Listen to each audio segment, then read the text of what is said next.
Ever get frustrated buying the absolute spinniest wedge on the rack, taking it to the course, and just chunking it right into the bunker on the very next hole? Man, it completely wrecks your confidence. Welcome to this Golf Gear Showdown explainer where it is Callaway Jaws versus Mizuno T22 in a direct head-to-head battle. Today we're putting two completely different wedge philosophies to the test to stop you from wasting your hard-earned money. Here is how we're breaking down this matchup. We've got wedge philosophies, spin and bite, turf interaction, feel and value, common buying mistakes, and the final verdict to find your exact fit. Stick around for round 3 because what we reveal about greenside accuracy is going to completely flip how you look at your short game. All right, section 1, two different wedge philosophies. Let's get right into why golfers constantly compare these two specific clubs.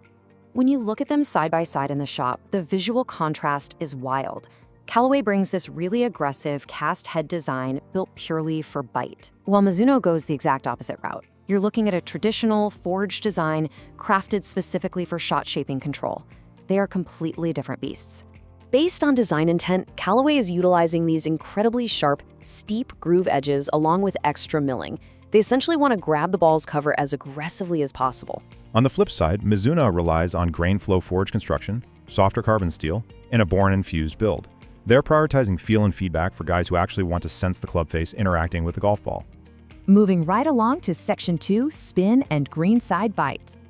For round 1, covering distance and performance, Callaway Jaws takes the definitive win.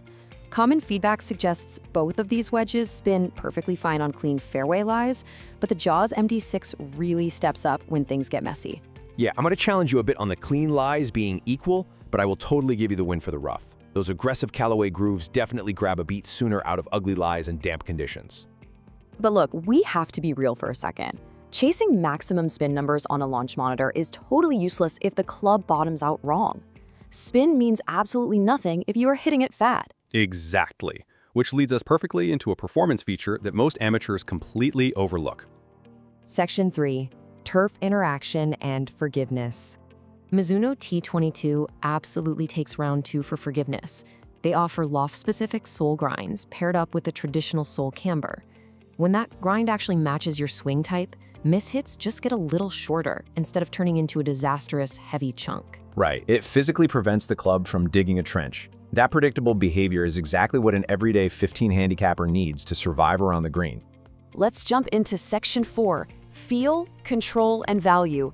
And listen up, because the control aspect we're about to debate in round 3 is where most golfers are losing easy strokes. For round 3 focusing on accuracy and control, and round 4 focusing on feel, Mizuno sweeps both categories. That fast feedback from the forged carbon steel gives you a highly predictable trajectory.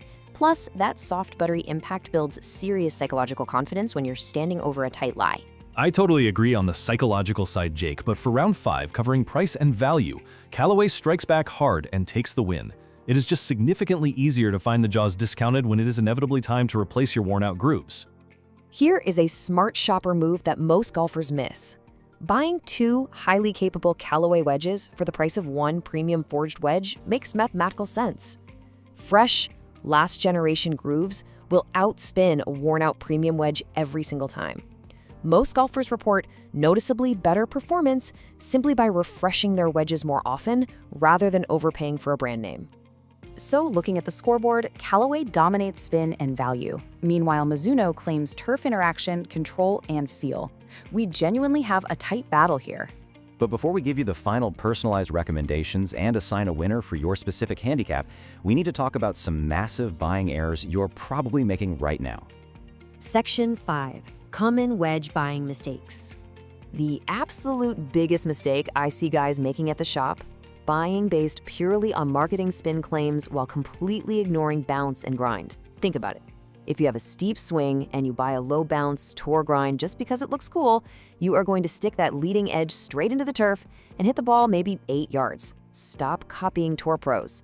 Also, please stop keeping the same wedges for 6 years. Worn grooves absolutely kill your short game. Section 6, final verdict and your fit. Let's break down exactly which golfer type should buy which wedge. First, let's do some fast, honest pros and cons. Callaway pros. Unmatched aggressive bite, excels in wet rough, and boasts great replacement value. Cons, that harder cast feel just isn't for everyone. Mizuno Pros: unparalleled feedback, loft-specific grinds, and strong distance control. Cons, it demands a bit more precision from the player and it costs a premium price. Let's assign the final winners. Beginners, high handicappers, budget buyers, and distance seekers who need help stopping the ball, grab the Callaway Jaws MD6. Mid-handicappers wanting touch, fast swings, slicers who need to open the face, and forgiveness seekers, you need the Mizuno T22, provided you actually take the time to get fit for your grind. Seniors wanting a lighter swing weight can honestly go either way, but for the average weekend golfer buying with their own hard-earned money, Callaway takes the overall win for pure versatility. However, if you are shopping on the used market or budget is not an issue, and you want the top long-term investment for control, Mizuno is the clear choice. Now we really want to hear from you. Based on your handicap in your usual greenside miss, which of these two philosophies goes in your bag next? Drop your pick down in the comments. Hit that subscribe button and we will see you next time on Golf Gear Showdown, when we put the tailor-made Q10 up against the Callaway Paradigm AI Smoke in another